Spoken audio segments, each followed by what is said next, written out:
up, everybody? This is your boy, Teran Rodriguez, bringing you another edition of Set Point.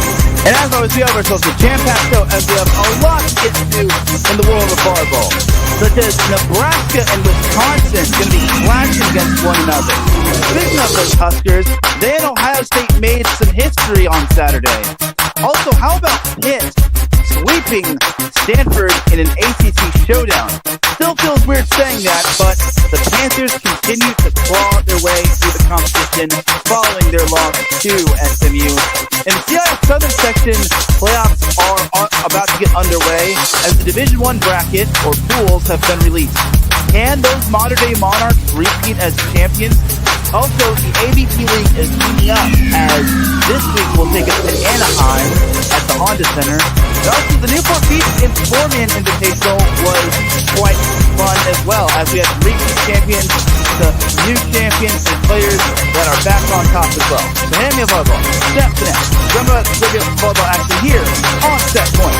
It's Teran Rodriguez bringing you another edition of Set Point here on iSports Radio. Your feed for all that is sports.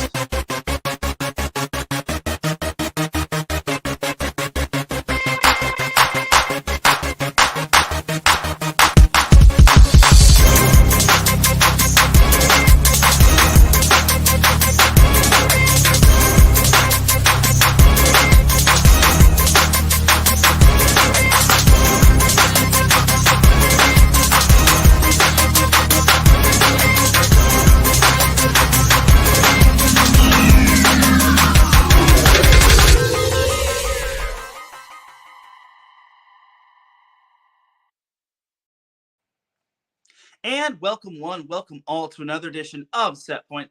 Thank you all for joining me on this beautiful Monday afternoon, Monday morning, Monday evening, Monday, wherever you are listening from. Either way, you've made your way into episode 269 of Set Point. And without any further delay, let us begin. But first and foremost, Set Point would not be where it's at without iSports Radio providing the platform to go live on StreamYard. Please do follow iSports Radio on several different social media platforms such as X, Instagram, and TikTok. Also, make sure to subscribe to us on YouTube.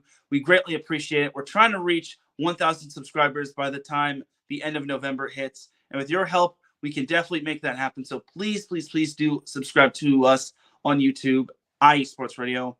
And we are also available on several different podcast platforms such as Spreaker, Google Podcasts, iHeartRadio, Spotify, Amazon Music, Audible, Castbox, Deezer, Podcast Addict, Podchaser, JioSaavn, you name it.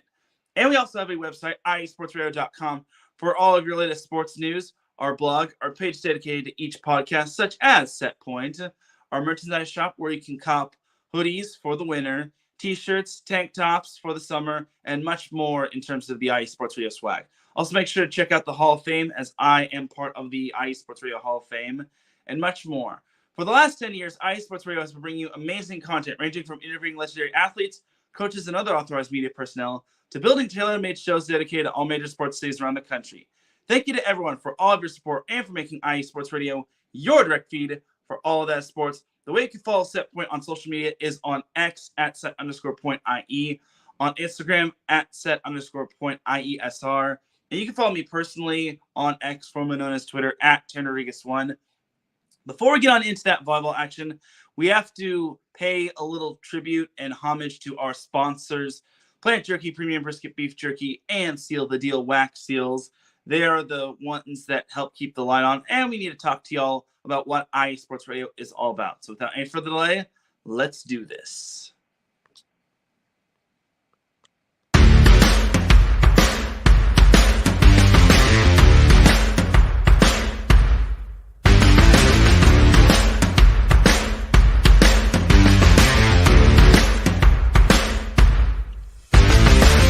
Hi, eSports Radio fans. This show is brought to you by Planet Jerky Premium Brisket Beef Jerky. Planet Jerky is the official jerky of the 2022 California League champion Lake Elsinore Storm, single-A affiliate of the San Diego Padres. This all-brisket jerky has gluten-free options, contains no MSG, no sodium nitrate, is low in sugar, and high in protein. Go to their website at planetjerky.net and follow them on Instagram at Planet Jerky. Planet Jerky, the jerky that's on a whole other planet.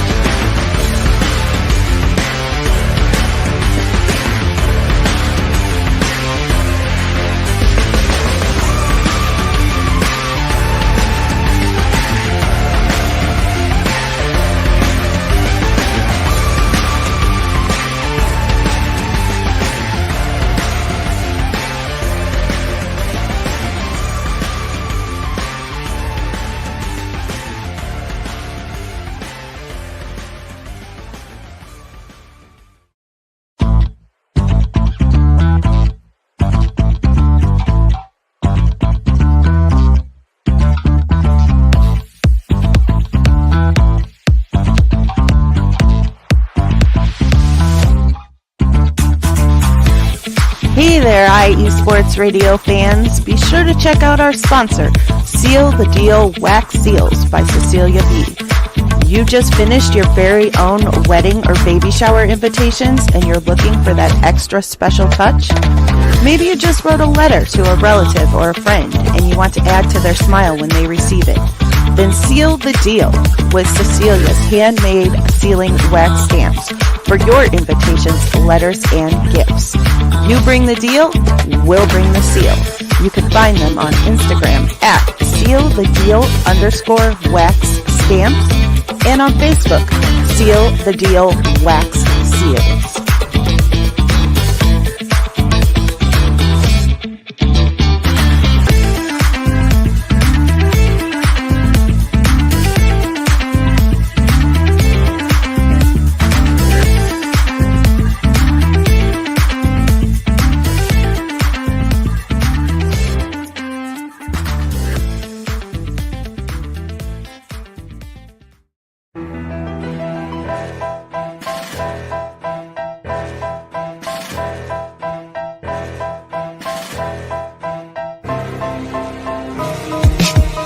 For the last 10 years, IE Sports Radio has been bringing you amazing content ranging from interviewing legendary athletes, coaches, and other authorized media personnel to building tailor-made shows dedicated to all major sports cities around the country. Make sure to follow us at IE Sports Radio on X, Instagram, Facebook, TikTok, and YouTube to keep up with the latest in sports and with all of our shows. Also, make sure to check out our daily updated website at iesportsradio.com. At iesportsradio.com, you can see our daily show schedule and check out all of our show pages with personal bios to learn a little bit more about each of our awesome hosts. In addition to our show pages, you can catch the IE Sports Radio blog, Hall of Fame, Fans of the Month page, and our merchandise shop including t-shirts, tank tops, caps, long sleeves, hoodies, and more. For now over a decade here at IE Sports Radio, we've continued to be by the fans, for the fans, and we thank you all for your support and for making IE Sports Radio your direct feed for all that is sports.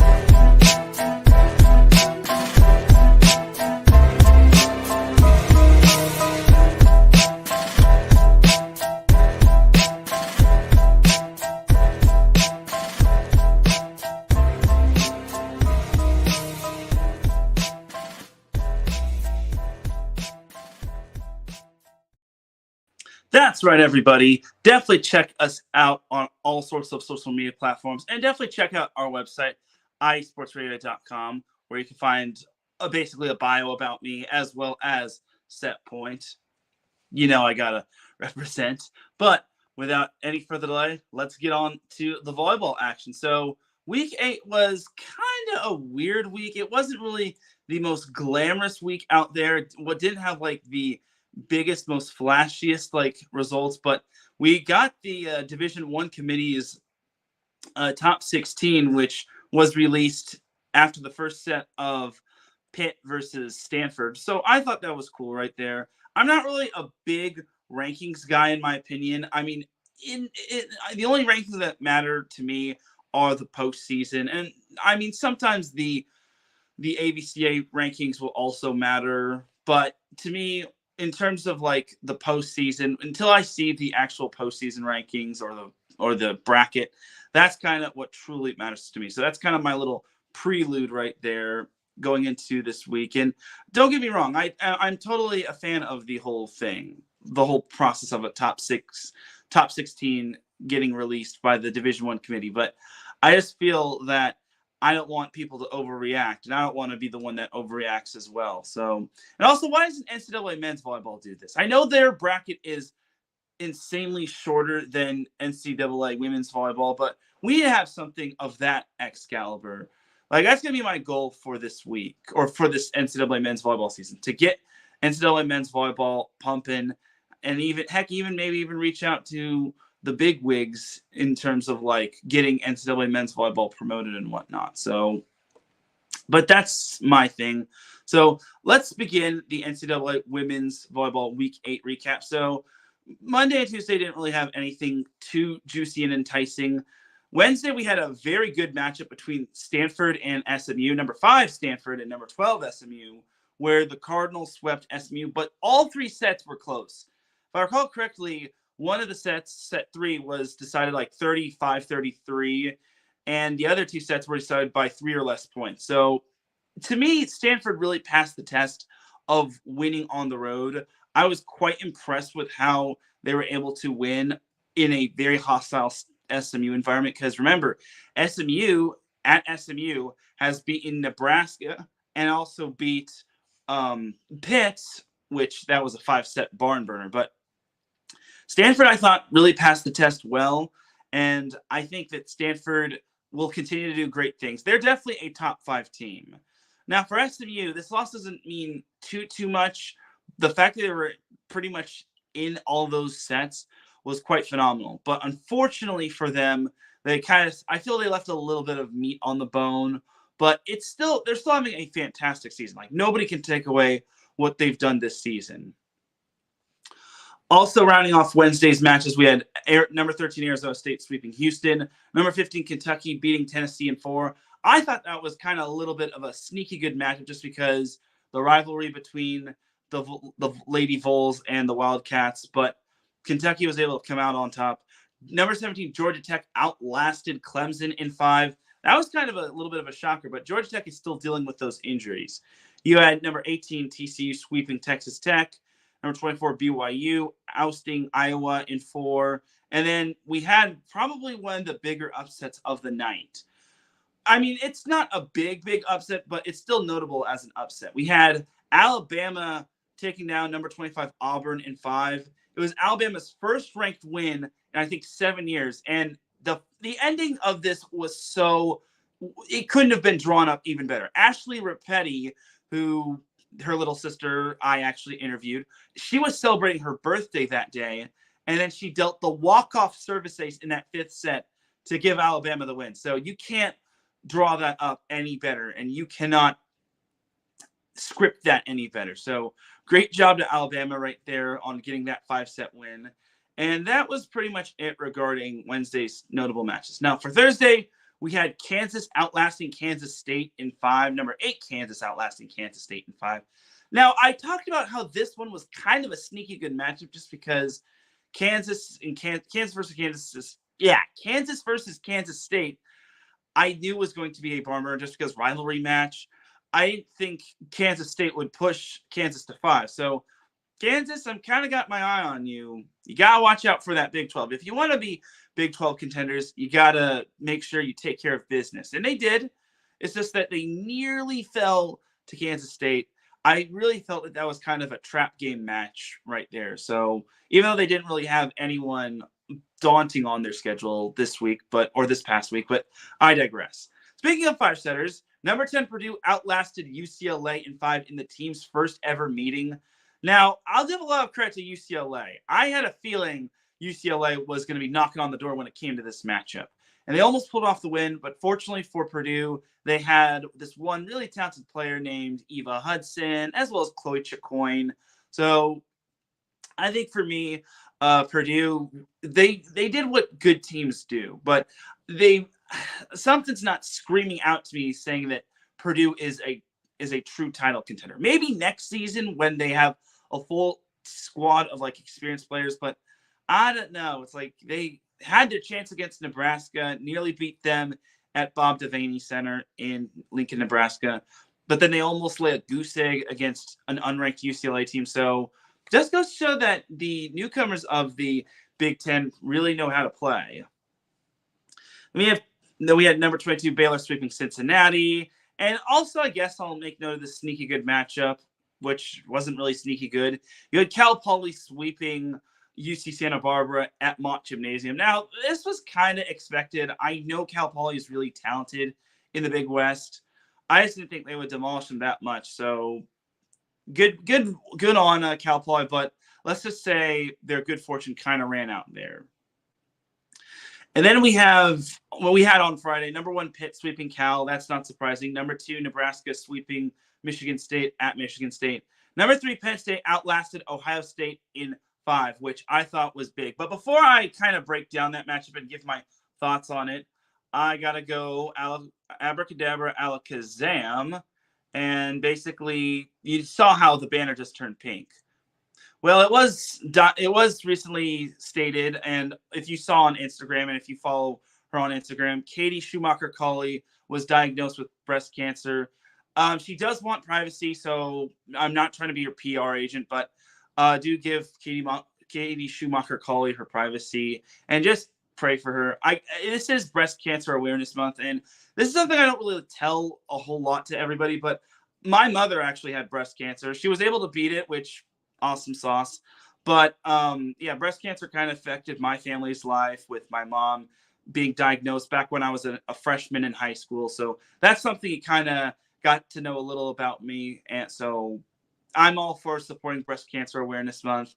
So please do everything you can. Please pray for Katie Schumacher-Colley. She's got this. Katie, everyone here at iSports Radio, as well as yours truly, have got your back. We will be praying for you. You will beat this. I know you can. If my mother could beat breast cancer, so can you. Also, one of iSports Radio's very own, Angela Winstead, she actually had breast cancer, but she was able to beat it, and she has been clean ever since. And if my mother and Angela Winstead can beat breast cancer, so can you, Katie. You've got this. I know you can do it. Everyone here is on your side, and this is a battle we know you're going to beat. So all the best to Katie Schumacher-Colley. That's kind of the reason why I'm wearing my navy blue polo of the set point of my set point polo, kind of for Penn State because she coaches there, and also because it's kind of my favorite color. I'm a navy blue type of guy. So, but I digress. Anyway, but that's that little bit of news right there. Just sending my well wishes to Katie Schumacher-Colley and the entire Penn State family, as well as her family in general. So anyway, back to Penn State, Ohio State. It's a big win right there for Penn State. I had a feeling Ohio State was kind of going to challenge Penn State. I will also just mention that Ohio State actually just recently broke a record last week, their most single season in attendance record. They got to play in Ohio State's basketball gymnasium, and the fans showed up and showed out, which I thought was really cool. So Ohio State, they're kind of knocking on that door of being in that NCAA tournament echelon. They still have a young team, so we can't really expect Rome to be built in a day from the Buckeyes, but the fact that they pushed Penn State on the road was definitely something. And I imagine maybe the news, depending on when the news was released about Katie Schumacher-Colley having breast cancer, I feel that it was 4 days ago. So today is Monday as I'm doing this. So Sunday, Saturday. So I imagine a Thursday, maybe Friday, the news was broken, and that kind of affected the team. I'm not trying to make excuses for Penn State, but they still got the job done, and they're still a very talented team that no one is going to want to face. Then we had number 4 Louisville sweeping Wake Forest, number 6 Creighton sweeping Xavier, number 7 Texas sweeping Arkansas, number 9 Wisconsin taking down number 11 Oregon, and probably and arguably the match of the week outside of a certain other match. But yeah, Wisconsin got the job done at home. This isn't too surprising to me. Oregon is still a great team, and they don't have too many bad losses, but they don't have too many eye-popping wins either. So I'm really expecting Oregon to have that big breakout win. So give it to us, Oregon. Show us what you truly can do. Then we had number 13 Arizona State sweeping Colorado. Kind of surprised, but not ultimately. We had number 14 Minnesota sweeping Rutgers on the road. Number 16 USC sweeping Maryland on the road. At least one USC team could beat Maryland on the road. Am I right? Anyway, number 17, Georgia swept Clemson on the road. Number 19, Florida State swept Boston. Or no, they outlasted Boston College on the road in 5. Then we had Dayton taking down George Washington in 5. Number 21, Dayton taking down George Washington 5. We had number 23, Florida sweeping Texas A&M on the road. That was a good win by those Gators. I kind of was riding them last week saying Florida, another bad loss by them to an unranked opponent, will kick them out of the top 25, which would feel really weird if you ask me, but I digress. And then circling back to Big West Conference play, we had Hawaii sweeping Cal Poly in Mott Gymnasium. That was a little surprising just because Mott Magic and all that sort of stuff, but I really thought Cal Poly was going to put up a little bit better of a fight. I thought they would at least take Hawaii to 4, but just goes to show Hawaii is still that team. And on the topic of the Big West, this was a match I really wanted to go to, but I was just too busy on Friday. UC Irvine took down Long Beach State in 5 at Long Beach State. So if you don't know the storyline to that, Long Beach State ended UC Irvine's season on that very floor in the Big West Conference Tournament quarterfinals. And I imagine most of those UC Irvine players had that in the back of their mind. But the crazy thing was Long Beach State led the match 2-1. They get stomped on in set 4. Set 5, they pretty much lead wire to wire. They're up 13-9, but then UC Irvine goes on a 4-0 run to, or no, I'm sorry, 3-0 run to get within 1. And Campbell Jensen, who, bless her little heart, she serves really tough. And I kind of talked to Ashley Hayne about how she always seems to get better. And that serve of hers gets tougher and tougher. She dealt 2 aces, and suddenly, instead of being down 13-12 or possibly 14-12, they're now up 14-13, and they have match points. And even though they needed 3 match points, UC Irvine eventually wound up winning the match off of a Long Beach State hitting error. So, excuse me. So my takeaway for UC Irvine is this. They're still very good. They have a lot of good, talented players. And their MO, from what Ashley Hayne told me one time, is teams, we shouldn't be fearing teams. Teams should be fearing us. And I definitely think that's still a great MO. Now, is that the same MO that they're still rolling with this year? I hope that is. But you never know with Ashley Hayne. She is the second longest tenured coach of the Big West, which I think is pretty cool. For Long Beach State, my takeaway for them is this. This was kind of a bad loss. In terms of like RPI, Long Beach State was in the top 50, while UC Irvine was in like the 120. So if Long Beach State wants to have success in the Big West Conference Tournament, they got to learn to actually close out matches. Now, they bounced back the day after by sweeping Cal State Fullerton, but come on, that was destined to happen. But UC Irvine is such a good team. And in a rivalry match like that, when you're at home, you have to learn to close out and basically do everything in your power to make sure that said team doesn't come back, whether it's Hawaii, Cal Poly, UC Irvine, Santa Barbara, Bakersfield, you name it. So I kind of expected a little more out of Long Beach State in that match, especially in that first set where they were down quite a bit. They wound up winning the first set 28-26, but they just let that lead go. So I think for Long Beach State, they really, really need to learn how to close, and they need to make sure not to give up a lot of freebies, because if they did that in the Big West Conference Tournament, their season would be over. And the crazy thing is that UC Irvine is hosting the Big West Conference Tournament. Now that I'm mentioning UC Irvine and Big West Conference Tournament, my thing is for Long Beach State, if they can't beat UC Irvine at the Pyramid, I don't know if they have a shot at the Bren, because the Bren can get really loud and rowdy, especially when it comes to matches like that. So I know I'm spending a little too much time on this match, but yeah, that's kind of how I feel personally, because I'm a Big West stan, and there's only going to be one bid from the Big West. I guarantee it. It's either going to be Hawaii, it's either going to be Cal, or it could be Cal Poly with Tommy Stockham leading the way. Kalen Alexander leads the way for Hawaii. Then you got UC Davis, which we'll get into them in a little bit. Long Beach State, I think, can be a hopeful. UC Irvine could also be a hopeful. UC San Diego is eligible for the Big West Conference Tournament and the NCAA Tournament.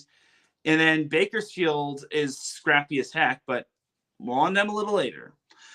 Anyway, Saturday marked a first in the women's volleyball world as Nebraska swept Ohio State. But it wasn't just you're probably wondering, well, why is that a historic feat. Well, that actually was the first NCAA women's volleyball match played on NBC. Now, I wish I could have tuned in for that, but I was elsewhere, which we'll talk about that in a little later. But having a televised match with Holly, I think it was Holly McPeak and Paul Sunderland on the call, that was amazing right there. And it just goes to show that the game of NCAA women's volleyball is growing more and more, because we got matches being played on a Saturday on NBC, which I think is incredible, just because it shows how far the game of NCAA women's volleyball has come. So I think that's really cool right there. We're going to get another NCAA women's volleyball match on Tuesday or on Saturday, which you're about to see what that's going to mean. But yeah, Nebraska sweeping Ohio State, that's not too surprising. Ohio State's still pretty young, and Emily Londock can only do so much in terms of carrying that team. Then we also had number 8 Kansas sweeping UCF, number 10 Purdue sweeping Indiana in a record-selling 14,000 plus. That was big right there. It was at McKee Center, which correct me if I'm wrong, that's the basketball gymnasium that Purdue plays in. Regardless, Purdue wound up winning against their rival in big-time fashion, in record-breaking fashion, mind you. So I thought that was really cool that Purdue was able to do that. For Indiana, my thing is for them, they shouldn't really take that loss too much to heart. I still think they're a good team. The only problem is that there's just too many big teams in this Big Ten. So other than that, they're still solid. Maybe they can be a hopeful, but they're going to need to pull some upsets. Then we had number 18 TCU taking down Cincinnati in 4. We had the Holy War with BYU beating Utah in 5, which I thought was pretty cool right there. BYU really showed me this week, and this was kind of the week where it was pull up or shut up for BYU, just because a few more bad losses probably could have seen them exit the top 25, but they came up big, and I was rather impressed by them. For Utah, my takeaway for them is this. It's not a bad loss per se, but I will say I feel they're a hopeful for the Big 12 conference title, but with Arizona State and with Kansas looming at large atop of the conference, I don't know if Utah can really keep up with those two. Don't get me wrong, I love the turnaround story that Utah's had, but after this loss that they suffered against BYU, I'm still puzzled. I'm still puzzling myself, thinking that Utah can maybe be a top team coming out of the Big 12. But, it's still a great little turnaround for them. It's just that these rivalry matches are so tough to predict, and sometimes they just bring out the best in players. And then continuing on from Saturday's matches, we had number 21 Dayton sweeping George Washington. And then jumping back to the Big West Conference, we had probably the stunner of the night. We had UC Santa Barbara sweeping Hawaii at the Thunderdome. Now, my takeaway for me is this. The Big West Conference is all over the place. It's just so crazy seeing the Big West Conference just going from Hawaii sweeping Cal Poly, UC Santa Barbara sweeping Hawaii, UC Irvine rallying back to beating Long Beach State. And then speaking of UC Irvine, we had UC San Diego outlasting UC Irvine at the Lion Tree Arena in La Jolla in 5 sets.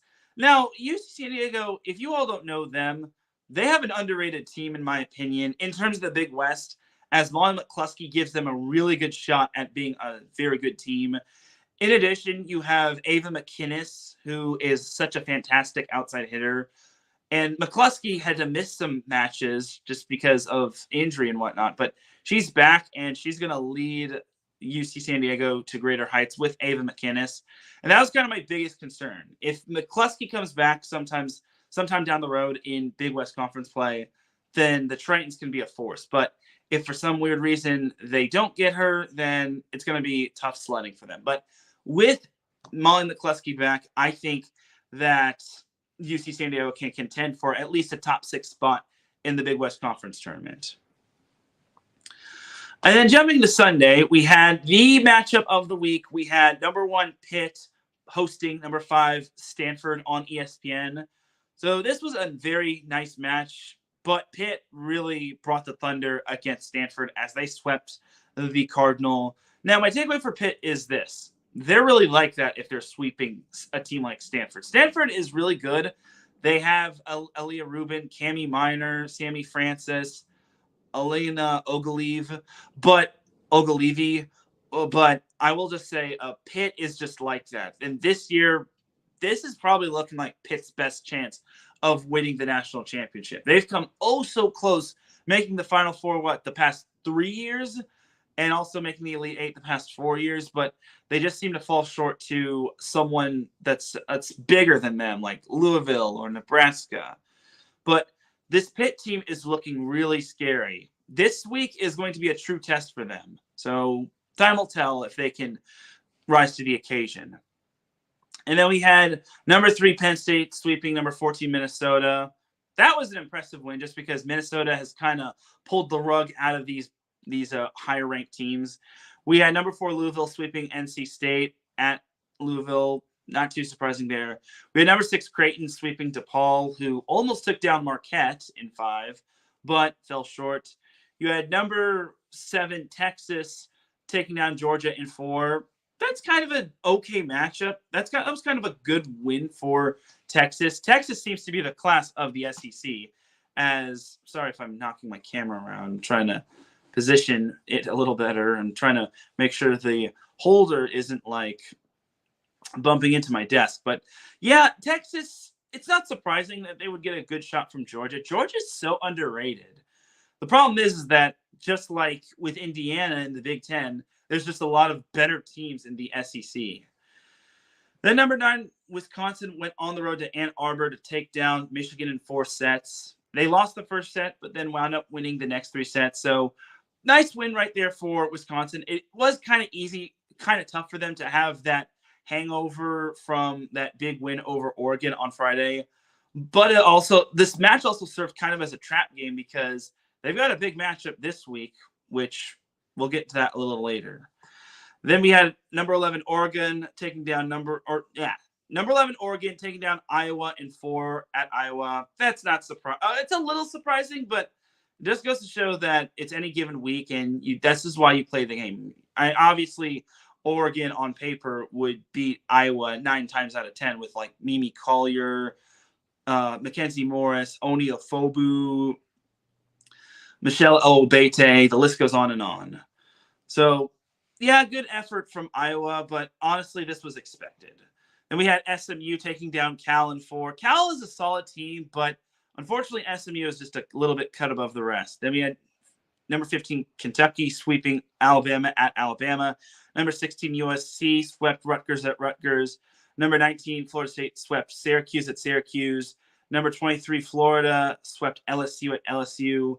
And then Tennessee took down number 25 Auburn in 4 sets. Tough week for Auburn this week, but it just goes to show that other than Texas, the SEC is kind of all over the place. So it was a bad week to be an Auburn Tiger. So, but tough times don't last forever. Tough teams do. So looking at the Division One, the NCAA Division One committee's top 16. We had Nebraska at number 1, Pitt number 2, Penn State number 3, Louisville number 4, Stanford number 5, Creighton number 6, SMU number 7. That was a shocker right there. Texas number 8, Wisconsin number 9, Oregon number 10, Kansas number 11, Purdue number 12, Utah number 13, TCU number 14, USC number 15, and Minnesota number 16. I'm just going to say, please, please, please, please, please, USC, I want y'all to host a regional. I want y'all to host the first 2 rounds.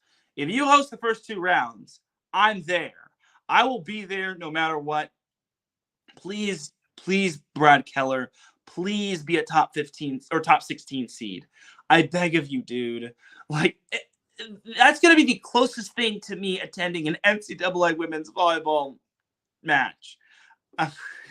So I'm just telling you, Brad Keller, please do me a solid and don't fall out of that top 16. I want y'all to be hosting the first 2 rounds because I'll for sure be there. Guarantee it.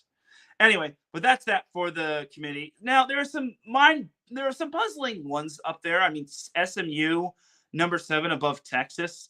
That's pretty cool. But can they keep it up? Can they take down Louisville and Stanford a second time, or can they beat Louisville or Stanford?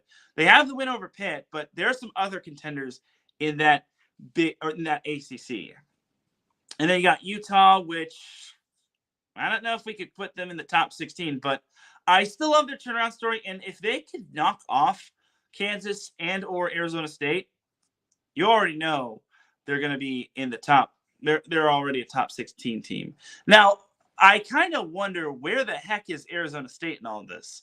I'm kind of thinking if Arizona State runs the table and they don't have too many bad losses, I think they take over Utah's spot, maybe even TCU's spot. Like, everyone had their opinions on it. Nebraska being number 1 is also a thing right there.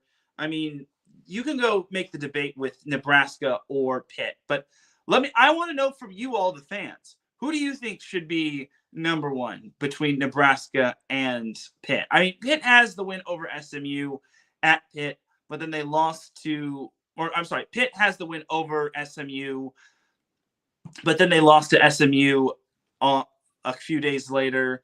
And then SMU managed to sweep Nebraska. So in my eyes, I think Pitt is barely number 1 with Nebraska coming in at number 2. But I would not mind seeing Nebraska and Texas face one another in the tournament, not being the national championship. But that's just me. All right, but that is that for the Week 8 recap right there.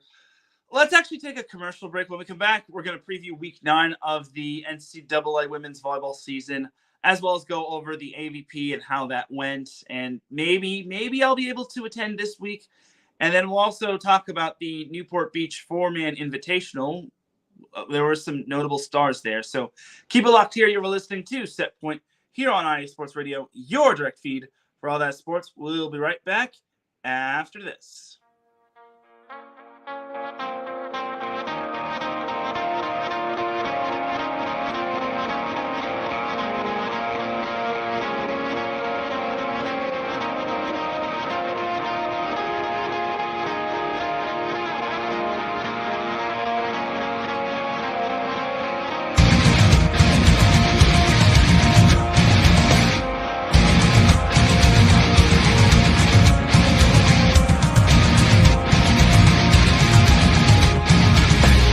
Hey sports fans, do you like wine?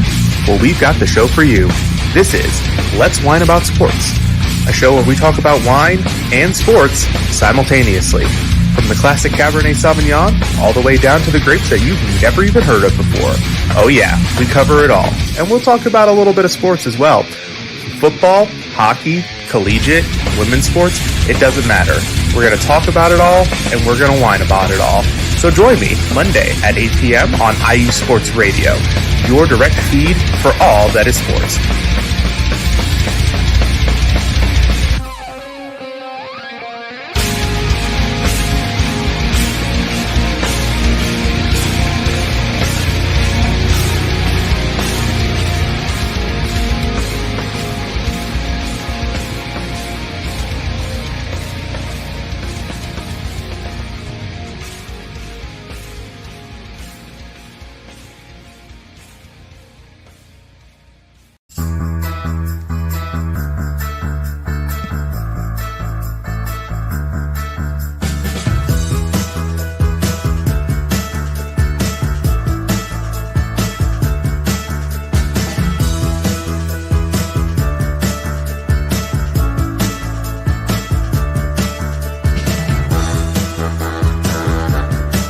What's up, New York? This is Ricky K coming at you with the NY State of Sports, a new show here on IE Sports Radio, your direct feed for all that is sports. Listen to me every Thursday afternoon as we bring you the latest takes on the Yankees, Mets, Jets, Giants, Knicks, Nets, Rangers, Devils, and Islanders.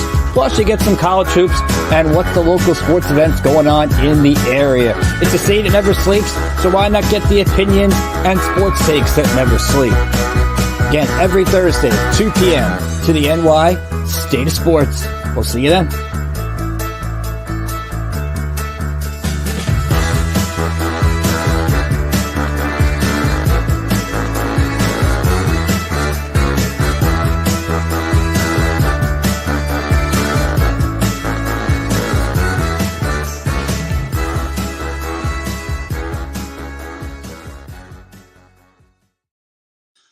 with segment number 2 of Set Point here on IE Sports Radio, your direct feed for all that is sports.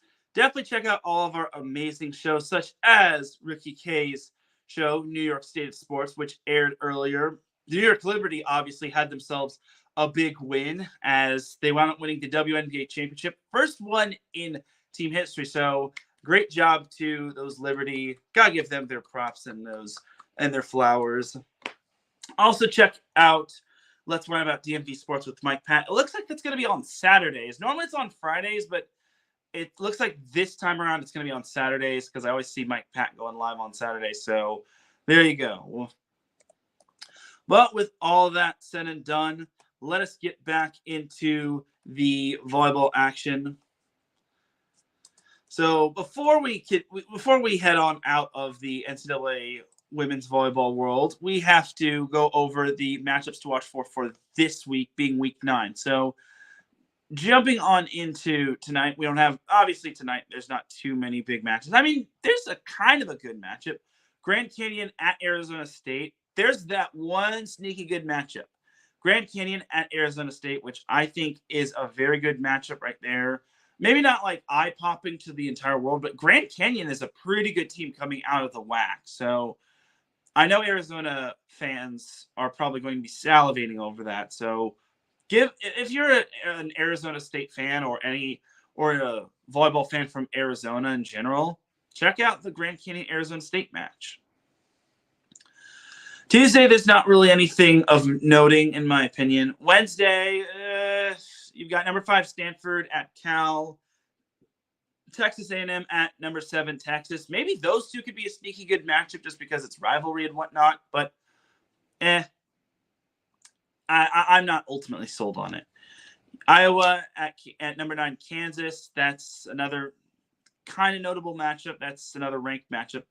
You have Ohio State at number 10 Purdue. I will say if Purdue plays like they did against UCLA, I think Ohio State has a shot at this, but it's going to be so tough to win on the road. But crazier things have happened before. We have Northwestern at number 15 Minnesota. We have number 23 Baylor at Houston. Kind of a sneaky good matchup, but Houston hasn't really been the team that I thought they would be. Not like last year, but I don't know.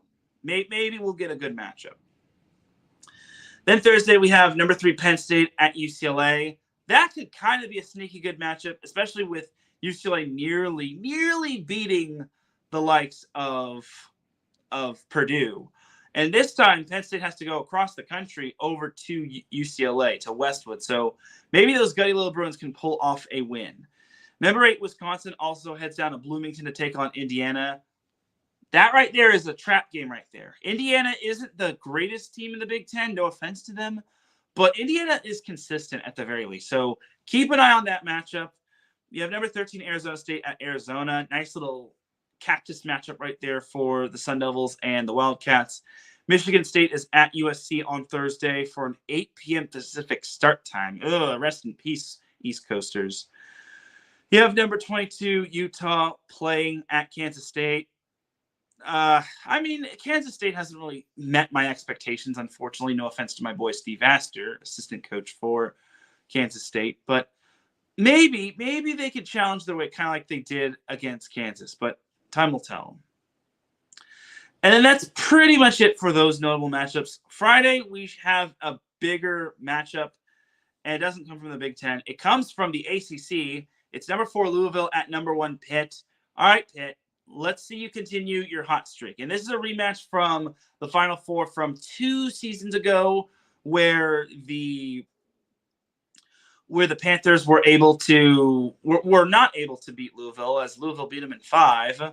But this ACC matchup, this ACC rivalry is as old as dirt. So please give us a barn burner. And please move it from ACC Extra to like something else. Unless there's like a football game going on, this matchup deserves the ACC network in general. Matter of fact, put it on freaking national TV. But what do I know? Anyway, you have Illinois at number 2 Nebraska. Huskers should handle business, but never know with Chris Tomas and his team. You have Cal versus Stanford at Stanford on Friday. You have number 6 Creighton at Georgetown, Maryland at number 11 Oregon, Notre Dame at number 12 SMU, NC State at number 17 Georgia Tech. Here's a nice one. Number 18 TCU at number 23 Baylor. Nice little I-45. Is that I-45? I know Houston's I-45, but that's a nice little in-state rivalry right there. I love the TCU-Baylor rivalry, and I think this one's going to be a nice little barn burner. And then we have number 19 Florida State take at number 25 North Carolina, which, speaking of which, I forgot to go over the top 25 from the Terraflex poll. So you got Pitt 1, Nebraska 2, Penn State 3, Louisville 4, Stanford 5, Creighton 6, Texas 7, Wisconsin 8, Kansas 9, Purdue 10, Oregon 11, SMU 12, Arizona State 13, Kentucky 14, Minnesota 15, USC 16, Georgia Tech 17, TCU 18, Florida State 19, Dayton 20, BYU and Utah are tied at 21. 23 is Baylor, 24 is Florida, and 25 is North Carolina. Yeah, North Carolina is in that top 25, which I think is really cool if you ask me. So, yeah, ACC has a lot of representation. There's 7 teams in the top 25. 7 teams from the ACC in the top 25. I think that's really cool. We have Florida State at North Carolina. Let's see if North Carolina can take down the Noles. It's going to be tough, but let's see if UNC can prove themselves as a true women's volleyball school and not as a basketball school. Then you got number 20 Dayton at Fordham, number 21 BYU at Colorado, Tennessee at number 24 Florida. If Tennessee wants to earn more respect from the voters in the AVCA coaches poll, that's probably the game to win. But it's going to be so tough to win there. All right, but that's Friday's matchups right there. Looking at Saturday's matchups, you've got Michigan at number 2, Nebraska. Yeah, Michigan at number 2, Nebraska. Number 3, Penn State at number 16, USC. Oh, my God. If this weren't an 8 p.m. start time, I'm at this match for sure. But it's an 8 p.m. start time. 8 p.m. start time. Big Ten, please do something about this. Oh, Penn State fans have to stay up till 11 to watch that. Yikes. Anyway, you got Creighton at Seton Hall, and then you got number 8 Wisconsin at number 10 Purdue. If I recall correctly, I think that match is going to be on NBC. Correct me if I'm wrong in the chat room or in the comment section, but if I recall correctly, I think Wisconsin at Purdue is going to be a barn burner of a matchup. And well, it's for sure going to be a barn burner of a matchup, but I think it's going to be on NBC. And of course I have to work, which I just can't catch a break. It's either I'm going to be working or I'm going to another volleyball event. I can't help it. I'm just not that big. Anyway, you have number 22 Utah at number 9 Kansas. All right, that's a good matchup right there. I really want to see Utah rise to the challenge. If not, Kansas is probably going to win the Big 12. Them or at least Arizona State. Then rounding off the notable matchups for Saturday, we have number 20 Dayton at Fordham. I guess I should also mention my Thursday matchup, a sneaky good Thursday matchup that I plan to attend. Cal Poly at Long Beach State. I know Daniel Gilman, my former set point guest, is the play-by-play guy for Cal Poly. So if you're somehow watching this, Daniel, I want a little wager between us two. I feel the Beach is due for a bigger breakout win, and they kind of need to have one after that debacle against UC Irvine. And I imagine their RPI just took a massive, you-know-what down the toilet. But I digress. But I look forward to Cal Poly at Long Beach State on Thursday. That's going to be a fun matchup right there. I think Long Beach State can beat Cal Poly, but they're going to really need to slow down Tommy Stockham. And also you got Annabelle Falcon, who's really good. Amy Hyatt, she's also great. Kendall Bashir is rising through the rankings as a freshman. Emmy Bullis runs the offense well. I think Long Beach State's going to have their hands full, but I think they got a good shot. Then on Sunday, you got Notre Dame at number 1 Pitt, Number 4, Louisville at number 12, SMU. Correct me if I'm wrong, but this one's the one on ESPN. And the ACC is getting a lot of love from ESPN. But when you have 7 teams in the top 25, you're going to be getting some primetime games. You got Rutgers at number 11, Oregon. Number 14, Kentucky at Ole Miss. Number 15, Minnesota at Ohio State. That can kind of be a good matchup, but depends on what Ohio State we get. Wake Forest at number 17, Georgia Tech. Number 19, Florida State at Duke. And then Miami of Florida taking on number 25, North Carolina. Well, that could be a little bit of a tricky matchup for UNC, but UNC has the home court. And if they can take down Florida State and Miami, you already know they belong in the top 25. But Miami is hungry to get back in that top 25, but we'll see. All right, but that's it for the notable matches to watch for in Week 9. And yeah, let me know if there are any other matches that I missed in terms of notable. All right, but I also do need to acknowledge the chat room. Patty Bax popped into the chat room. She said, "Have a great show, Teran." Well, thank you, Patty. Also, my buddy Mo was watching. I appreciate you for tuning in as well, Mo. Anyway, so popping into Week 6 of the AVP League. So Week 6 of the AVP League, it took us to Oceanside, where we would probably see the last in terms of the regular season regarding April Ross and Alex Kleinman. At the very least, April Ross, because after the season, she is going to call it quits in terms of professional volleyball, which makes me sad face. But it is what it is. Mommyhood kind of comes first before volleyball and whatnot. So to Oceanside, last Saturday, we had the women's side of things taking center court with the Brooklyn Blaze taking down the Dallas Dream in 3 sets, 12-15, 15-12, and 15-11. The Blaze, if I recall, consisted of Megan Kraft and Therese Cannon, while the Dream is consisted of Haley Harward and Kylie DeBerg. And then on the men's side, the Dallas Dream swept the Brooklyn Blaze 15-10 and 15-13.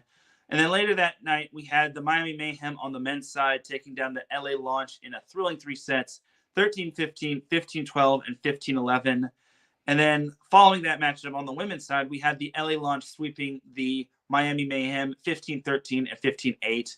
Kind of surprising just because it's the 8 team losing that one. Miami Mayhem consists of April Ross and Alex Kleinman. So I'm a little puzzled on how they lost that one, but hey, it is what it is. It's a race to 15. It's not like a race to 21 where you have some wiggle room, but I digress. Then we jumped to Sunday. We had on the women's side, the Dallas Dream taking down the LA Launch in 3 sets, 15-13, 8-15, and 15-12.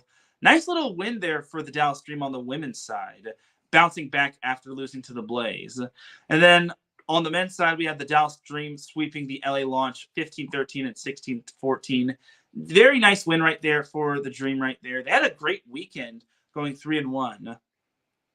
Speaking of teams that went 3-1 over the weekend, we had the Miami Mayhem winning both matches to close off Sunday. We had the Mayhem on the men's side sweeping the Blaze 15-12 and 15-6. While on the women's side, the Mayhem took down the Blaze in a thrilling 3 sets, 11-15, 16-14, and 15-11. That was the last match. That could be the last match we ever see of Alex Kleinman and of April Ross, at least of April Ross. But that could be the end of an era right there for the A team. I don't know how to feel about this. I'm going to be shedding a tear real quick, but I digress. Anyway, so the Miami Mayhem have ended, and the Brooklyn Blaze have ended their regular season. The Blaze are sitting at 5-11, so it's not looking too good in terms of making the playoffs. While the Mayhem are 10-6, which that's huge right there. If they can, they're currently on the cusp of making the playoffs, and I think everyone and their moms wants to see the Miami Mayhem in the playoffs. They want to see April Ross try to get one more championship in terms of the AVP.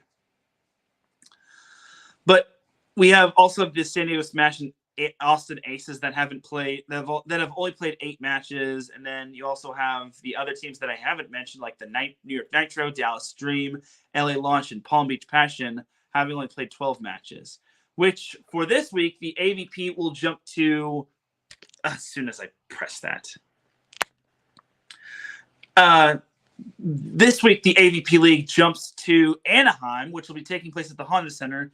Now, I really, really, really want to go to this one, but I'm so conflicted, especially since, well, I've got work that day, and I'm going to be off at 3, so maybe it won't be too bad. But I'm going to be conflicted just because it's going to be late and whatnot. I don't know. I got to spend money to get well known, so we'll see. Anyway, for week 7 of the AVP League, you've got the New York Nitro taking on the Palm Beach Passion on the women's side to start things off.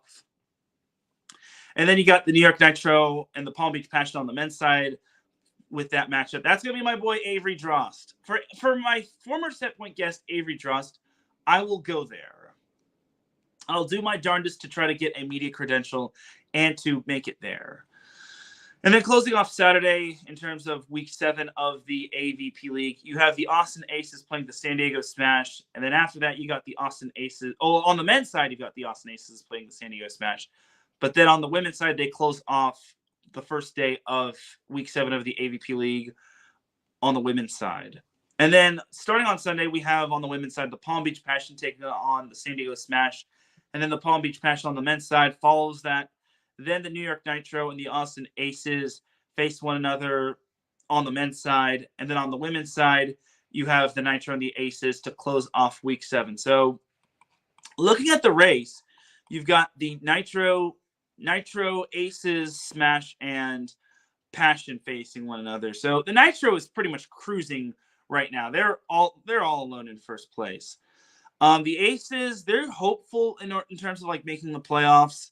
The Passion, they're kind of in the middle of the road or a little below the middle of the road. And then the Smash have a lot of work to do. So if there's ever a time for my boy Avery Drost and the entire Palm Beach Passion to get some wins, this is the week, because it's only going to get tough from here. Because if I'm looking at this correctly, Palm Beach is 4-8, which means they'd have to pretty much run the table to clinch a playoff spot, because Miami's 10-6. So if Palm Beach somehow loses 3 matches in this next span of 2 weeks, there won't be any playoffs for them.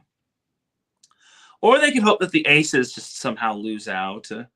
So you have that right there. San Diego would need a miracle to make the playoffs, but I don't think they're going to make it. They only got 2 wins, and that's not me dissing the San Diego Smash. It's just that 2 wins, and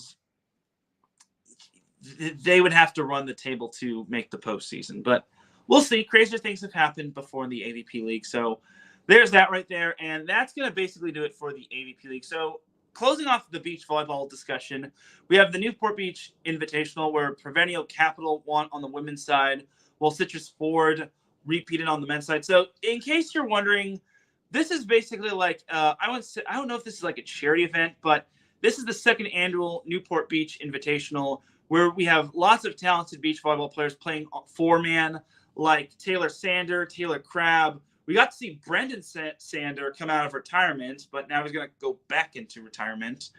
We had Trevor Crabb, which was awesome. He had to do double duty. He had to go from the Newport Beach 4-man Invitational all the way to the AVP League, which was in Oceanside. So God bless him. Same can be said for the others, like Julia Scholes and Betsy Flint and Haley Harward, who was there. I don't think she played, but she was there. And Kylie DeBerg as well. So some of the players that played in the Newport Beach Invitational had to miss the semifinals and final due to the conflicts with the AVP League. But this is a great event, and I highly recommend going to this. This drew a pretty good crowd. Now, I say that just because maybe it's in my neck of the woods, but there were some notable former players that I saw, former NCAA volleyball players, like Catherine Plummer was there. Well, she's currently on the Olympic team. Cole Pender of UCLA. I have to give him a shout out just because he hooked me up with a VIP wristband, and I am greatly appreciative of him. Fun fact, I used to cover Cole back when he was in high school. I saw Dane Chalmers, which I thought was pretty cool right there. So I had to represent in terms of like checking out the action. I didn't really get a chance to cover all of the action just because pool play was so weird. They went to like 28 points. They played one set up to 28 points. But yeah, that was my Saturday right there. I got to cover a 4-man beach volleyball. I got to see Nick Amato. This was his first time playing in the Newport Beach Invitational, which I think was cool. Cody Caldwell was there as well. So yeah, I think for me, this is definitely a fun event. It's not like the flashiest thing seeing 4-man beach volleyball, but it's still fun. You get to see some of the Olympians like Phil Dalhouser as well. I got to make note of him. And they're playing beach volleyball for their team sponsors, like Prevenio Capital. I think I don't know what that is, but Citrus Fords is probably obviously like Ford and whatnot. Slunks is obviously Slunkware. So all in all, it was a fun event, and I definitely will cover this from now until the end of time. So if I'm a beach volleyball fan, I check this out every single October. So the only thing that I think is kind of tough for the Newport Beach Invitational is that it kind of intertwines with the AVP and whatnot. And with the new AVP League, it's going to intertwine with them even more. So we'll see. But I think it's a fun event. It drew a big crowd, whether they were fans of whether they were volleyball fans of Newport Beach or not. But Newport Beach is kind of a mecca for beach volleyball. That and Huntington Beach and Manhattan Beach and Hermosa Beach and whatnot. The list goes on and on. So, but that's just me being a SoCal homer. So there you go. All right, but we're going to take one last commercial break. When we come back. One last thing. I do want to give appreciation to Megan J. Rice for letting me interview her. She's definitely, I definitely appreciate her just because she helped me get the interviews last year with Carly Lloyd, the volleyball player, and Alex Kleinman, and she let me interview her, which I thought was cool. And then also thank you to Taylor Crabb, Taylor Sander, and Brendan Sander for letting me interview them. So I need to get those thank yous out of the way. I really do appreciate you all letting me interview you. But we'll take one last commercial break. When we come back, we've got some high school girls volleyball to discuss as the CIF Southern Section Division 1 playoffs will begin this week. So keep it locked here. You were listening to Set Point here on IE Sports Radio, your direct feed for all that sports. We'll be right back after this.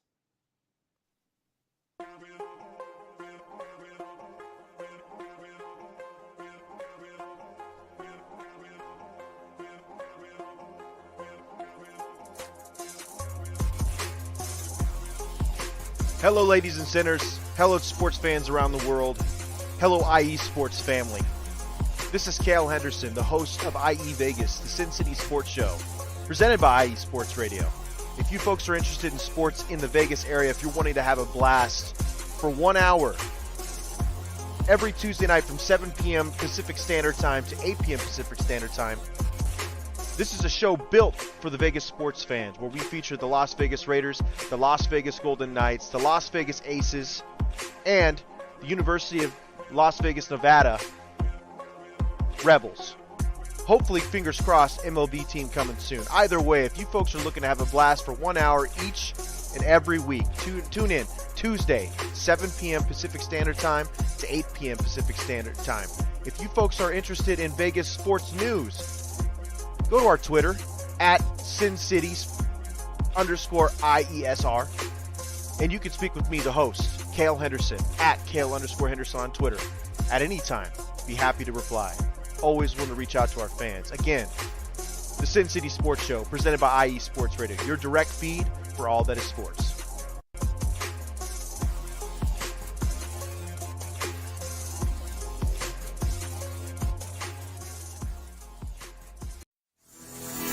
Sports fans, do you like teams that are tough, cities that are tougher, and fan bases that are passionate about their teams? How about teams that are historic and stadiums that are iconic? Then you belong in Chicago, and you need to check out Chi-Town Weekly. Join me, Adam Kernan, every week as we keep up with all things Chicago sports. Bears, Bulls, Blackhawks, Cubs, White Sox. We'll cover them all, plus more. The Windy City is always buzzing, and we'll keep you up on all the big games and major stories. So tune in to Chi-Town Weekly every week right here on IE Sports Radio, your direct feed for all that is sports.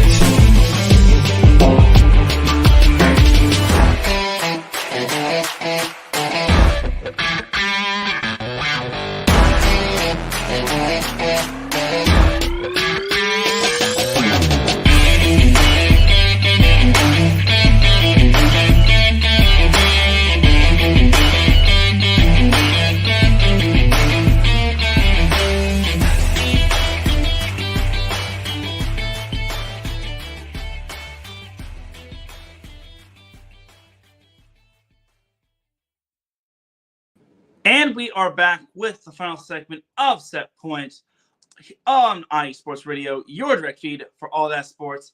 Teran Rodriguez of Set Point here, bringing you one last segment before we head on out and we keep the mic warm for the rest of our Monday shows, like This is KC Sports with Bishop and the franchise, Brandon the Franchise Buck. And we also have Chi-Town Weekly. That'll be going on 2 hours after that. So This is KC Sports will be going on in about 33 minutes. So with that being said, let's get on into the final part of the show. So we have to talk some high school girls volleyball just because the CIF Southern section brackets were released. I'm only going to keep it exclusive to Division I just because, well, if I talked about every division, I think there's like 10 divisions. If I talked about all 10 divisions, I think we would be surpassing 2 hours, but I digress.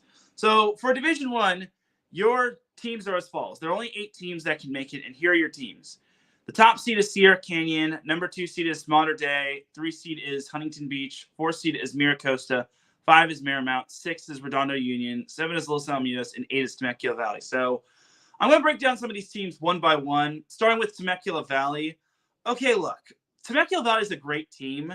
They're much better than they were last year. Last year, if I recall, they were in Division II, and they wound up losing in straight sets to Long Beach Wilson, which had Bobby Gubbins, who's at Stanford, and Chloe Provetnikov, who's now at Pepperdine. But yeah, look, as much as I want to give hope to Temecula Valley, I think them being in Division I was the worst thing. Now, their most recent match was against Murrieta Valley, where they wound up beating Murrieta Valley at home in 4 sets to clinch a share of the Southwestern League title. But Temecula Valley, the thing about them is that they have the worst and toughest path to the final just because they're on the road in every pool play match. Their first home match, their first playoff match is against Sierra Canyon. Their second one, which is going to be next Tuesday, it's going to be against, if I recall correctly, Mira Costa. And then Saturday, November 2nd, they're at Marymount. So that's a lot of travel for the Golden Bears. So that being said, it wouldn't be too bad if they went 0-3 just because, well, obviously you play to win the game, but if you go 0-3, you're probably guaranteed to make here's the thing about this division. You're guaranteed to make the CIF state playoffs no matter what happens. And if depending on how you do in pool play, you will either get put in the open division or Division I. Temecula Valley, let's say they go 0-3. They'd be Division I, but they'd be one of the top seeds in Division I. So that's kind of where I stand with Temecula Valley. Temecula Valley to me is a good team, but they're kind of in a bracket filled with with monsters and whatnot, and teams like better and more physical than them. So that's kind of where I stand with Temecula Valley. Now Los Alamitos, they're the 7th seed. I'm going to say this, and this is no knock on the CIF Southern Section division, on the CIF Southern Section Girls Volleyball Committee. I think Los Al kind of got hosed in terms of the seedings. They're a 7th seed, but they have a win over Redondo Union. They have a win over Huntington Beach. They beat Sierra Canyon, albeit it was in a tournament, and yet they're the 7th seed. Am I missing something on why they are, on the road for all of their matches? And they're in probably the pool of death. They've got Mater Dei to open up the playoffs, which is the reigning national champion. Then they've got they got Huntington. They got Huntington Beach Tuesday, October 29th. And then they close off pool play against Redondo Union. Now, Los Alamitos, I think, can win any of those matches. As long as Dave Huber is coaching, that team is never out of it. And they've got lots of talented players. They got Katie Foley, who's been a force at the right side. Ashley Rapetti, she's been a great out on the left side. My only thing is they may need to get the middles involved, which would mean Charlotte Hall needs to get more swings. But their setters are fantastic with Sammy Maxwell and Royal Banducci. Their libero is Caitlin Herwig. Yeah, Caitlin Herwig, the younger sister of Kaya, who is at Grand Canyon. But yeah, I think Los Alamitos might be the best 7th seed and might be the most underrated team, and more importantly, the most underappreciated team when it comes to this bracket. I think they're seeded way too low. I think they should have been the 3 seed, if not the 6 seed. And that's no disrespect to Huntington Beach and Redondo Union. Speaking of Redondo Union, this is kind of my thing for Redondo Union. Let's go over them. They have such a good array of talent on that team of theirs, but they're such a young team. Most of their starters are juniors, if not sophomores. Now, next year, they should be in contention for a CIF Southern Section Division I crown. But this year is kind of going to be tough sledding for the Seahawks. And they do have some losses. They lost to Palos Verdes, where they were up 2-0 on the road and then wound up losing to the Sea Kings in 5.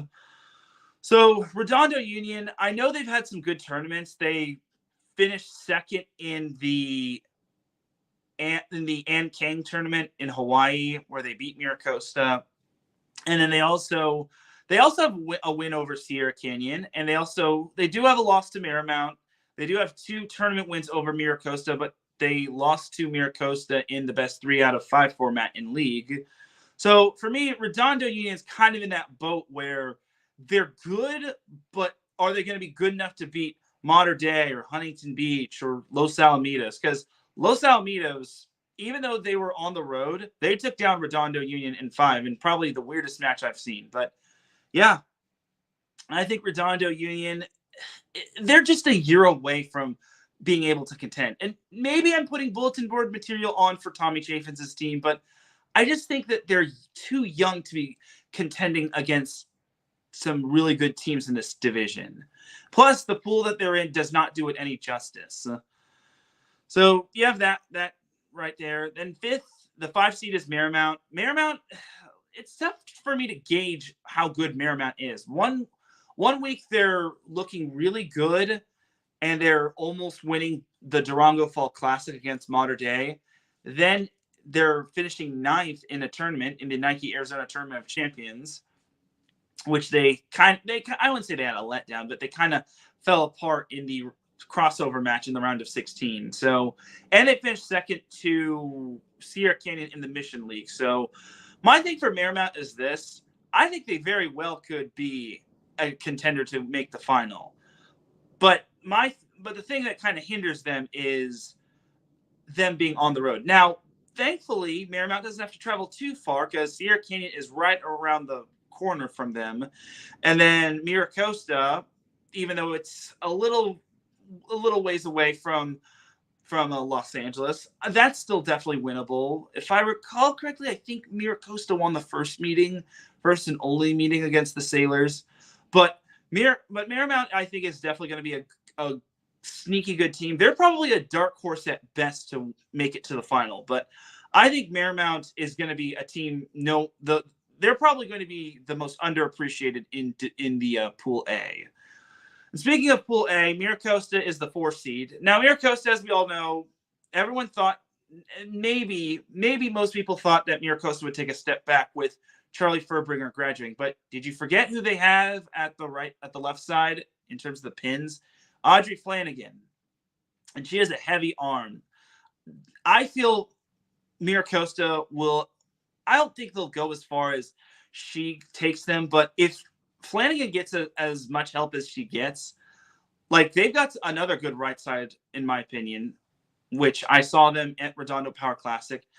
If it has to boil down to Audrey Flanagan carrying the team, it's going to be a recipe for disaster. But I think Mira Costa is going to be good in terms of like distributing everything for their hitters. And that's because they have such a great setter in Millie McGee, who's bound for USC. And yes, she is the daughter of Chris Geeter McGee, which I actually got to see at the Newport Beach Invitational, but I digress. Anyway, Mira Costa, I wouldn't be shocked if they made the final. I think that's probably the team that can challenge Sierra Canyon the most. I think Mira Costa has a slight edge over Sierra Canyon. Don't get me wrong, Sierra Canyon is well coached and they have a well-balanced team.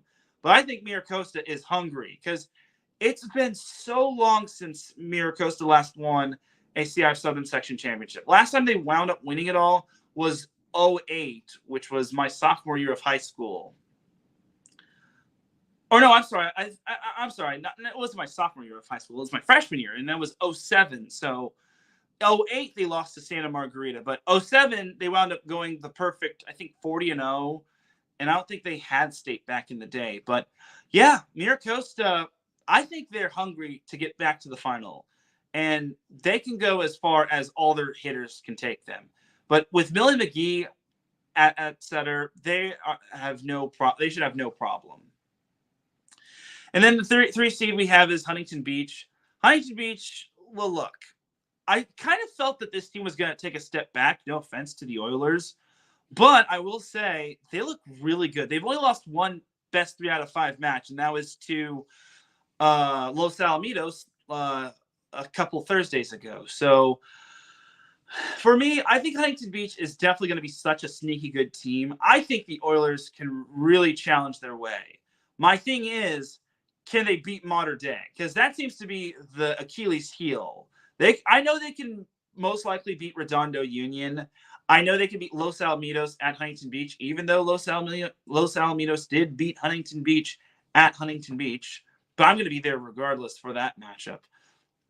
But Huntington Beach against Mater Dei, that's going to be the big uphill climb right there. But thankfully, they've got a lot of good, talented players on their team. They've got Ellie Esco, who's uncommitted, Addison Williams, who is also uncommitted. She is a dual player where she plays beach volleyball and indoor. They've got Amika Swanson. If they can get her more involved in terms of the offense, I think Huntington Beach could be a much scarier team. They've got Taylor Ponchak, who's bound for Stanford. Olivia Floyd, who's bound for Princeton. She's a fantastic libero. Tori Esco, who's also uncommitted. Like, my thing for Huntington Beach is the middles. They can get their middles involved more in a rhythm. I think they could be a much scary team. But until they beat Mater Dei, I think Huntington Beach will fall just short of making it out of pool play. Speaking of Mater Dei, that's the number 2 seed. So Mater Dei is the reigning CIF Southern Section Division I champion and the reigning state open division champion and the reigning national champion. I made the mistake of picking against Mater Dei when they made the final, but I will say this might be Mater Dei's best team in probably a hot minute. And you got to remember, last year in the CIF playoffs, they wound up sweeping everybody. And I don't think anybody really challenged them. And that's no disrespect to their opponents. I just think that no team challenged Mater Dei up until the final, where Mira Costa had that first set, but then Mater Dei came back and won. But the thing about Mater Dei is, you're probably wondering why they're the 2 seed. I think they should be the 1 seed, but there's one thing that holds them back. All their early season losses. They lost to Redondo Union. That was kind of a iffy loss. That was kind of a not so good loss. They lost to Torrey Pines. They lost to Cathedral Catholic. They lost to an Arizona team that was nowhere near the top 25 national rankings. So my thing is for Mater Dei, as long as they play their brand of volleyball, as long as they play clean volleyball, I think they're in good shape of making the final this year. And I don't think a whole lot of teams are going to be getting in their way because they just have the answer for everybody. And it's not just one player. It's not just Layli Ostavar carrying that team. They've got Wesley Mataveo, who's such a fantastic player. I know she kind of had to sit out half the season due to the sit-out transfer rule via CIF, but she's made a wonderful addition to the Mater Dei program. Emma Kingston continues to do her thing. You got Soraya Dennis, who I don't think anyone had on their bingo card. She's been fantastic. Kayla Ostavar has been fantastic at the libero position. Nothing against Sydney Razuski, but I think Kayla has been that missing piece. I think Kayla just goes after the ball, which I think is fantastic, and she just goes all out when it comes to going for that ball. And then you got Aston Cody also in the middle. She complements Emma really well. So I think this Mater Dei team looks very stacked this year. I would be shocked if a team challenged them or let alone push them to 5. I'm not trying to say Los Alamitos, Huntington Beach, and Redondo Union have lost already, but with Mater Dei at full strength, they're kind of Thanos looking to snap everybody out of the playoff picture, or at least out of the finals picture. But I really think that this Mater Dei team is going to be so good. Now, the top seed is Sierra Canyon, which, okay, I have some questions. Sierra Canyon lost to Huntington Beach, or I'm sorry, not Huntington Beach, Los Alamitos in the quarterfinals of Redondo Power Classic, and they're still rewarded the 1 seed. Look, we can bash Mater Dei. We can wonder why Mater Dei is the 2 seed, but they have an excuse. They did not have Layli Ostavar for most of their matches to begin with. They didn't have Wesley Mataveo, and they also didn't have Emma Kingston for a few of their matches, though I don't think she was part of the losses. Or I think the matches that Mater Dei lost, they had her. So, but honestly, I kind of wonder how Sierra Canyon got to be the top seed in the CIF Southern Section playoffs. Don't get me wrong. The league that they play in is great. The Mission League is tough as nails. And my only knock on them is how they did in Durango. It's like, you're not really going to put them, you're going to put them ahead of Mater Dei, even though Mater Dei beat them in Durango in the quarterfinals. And they also lost to Los Alamitos in the quarterfinals of Redondo Power Classic. So I'm not trying to knock Sierra Canyon by any means. I'm not trying to be a Sierra Canyon hater. I'm just saying, Sierra Canyon, I don't know if they've deserved the 1 seed. I think they should be the 2 seed. But then again, maybe it'll all work out for them. I think Sierra Canyon's kind of in a tough pool because they have to play their league rival, which has challenged them. They took them to 5 the first time, and then Sierra Canyon beat them in 4 the second time. Mira Costa has had experience of beating Sierra Canyon in the postseason. And then Temecula Valley is always scrappy. So I think both teams are the pool of death. I just think Pool B is the pool that any team can maybe make it out of. For me, I think it's going to boil down to Sierra Canyon and Mira Costa. And that's no disrespect to Merrimack because they've got Ellie Vandewey, who is a fantastic player. But I just think that Sierra Canyon, if they're thinking that they're going to waltz into the matches and they're going to demolish everybody, they've got another thing coming. Division 1 is a whole new cut above the rest. So we'll see what happens with Sierra Canyon. They have a lot of talented players. I know their libero just is now, I think she's the all-time dig leader at Sierra Canyon, but that's just me speculating. I definitely think they're such a very pin-heavy team. Pin-heavy and Bic-heavy team. But if they can play their brand of volleyball, if they can limit their errors, and if they can, maybe drown out all the outside noise, I think Sierra Canyon will be, they should be in good shape to make the final. But Mira Costa is a challenge, Marymount's a challenge, and they can't underestimate Temecula Valley. Temecula Valley is the true trap game. So I think that's just me right there. But I think Sierra Canyon, they're in a tough pool. So they're in a tough pool. Everyone's in a tough pool. So that's going to basically do it for my preview on those 8 teams. So if I had to pick 2 teams to make the final, I'm first of all going to go with Mater Dei. I think they come out of Pool B. My thing is for Mater Dei, they check off all the boxes in terms of talent across the board. And if I'd be remiss if I picked against Mater Dei, because I picked against them last year in terms of the final, at least. It ended poorly for me. But yeah, I think Mater Dei makes it out of Pool B. Pool A, look, Marymount is good. Miracosta is good. Temecula Valley is in a tough pool, and Sierra Canyon is really good. Until I see Miracosta or Marymount beating Sierra Canyon, I got to go with Sierra Canyon making it out of Pool A. I think Miracosta is going to challenge Sierra Canyon, but I think Sierra Canyon, they're just that talented. They've got all the pins. They've got a fantastic libero. I just think that Sierra Canyon is going to be such a tough out for anybody, especially since Sierra Canyon has all of the home court advantage throughout the entire pool play. But who knows? Maybe Marymount pulls off an upset. Remember, Marymount did upset Sierra Canyon last year in the playoffs, even though it didn't matter because they were in the same pool as Mater Dei. And Miracosta is still as talented as they're still as talented as advertised.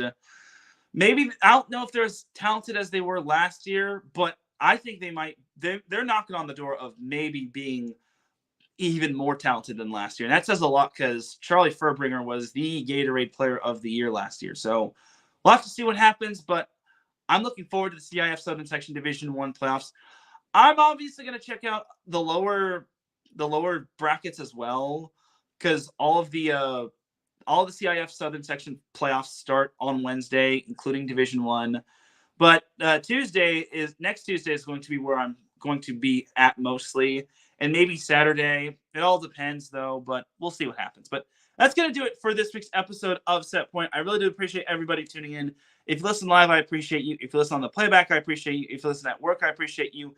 If you listen at any time, any place, anywhere, I appreciate you. I'm sorry to those that were expecting this to be at 6 p.m. Pacific time when it was supposed to be now it's at 1 p.m. Pacific time. So I kind of had to switch it up just because I have something going on at 6 p.m. and I don't want to shuffle the show around just because busy schedule and whatnot, but I digress.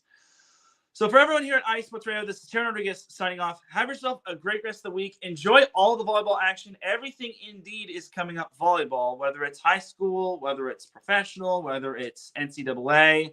Everything is coming up volleyball. Keep an eye out for some of the fall schedules in NCAA men's volleyball in terms of the teams.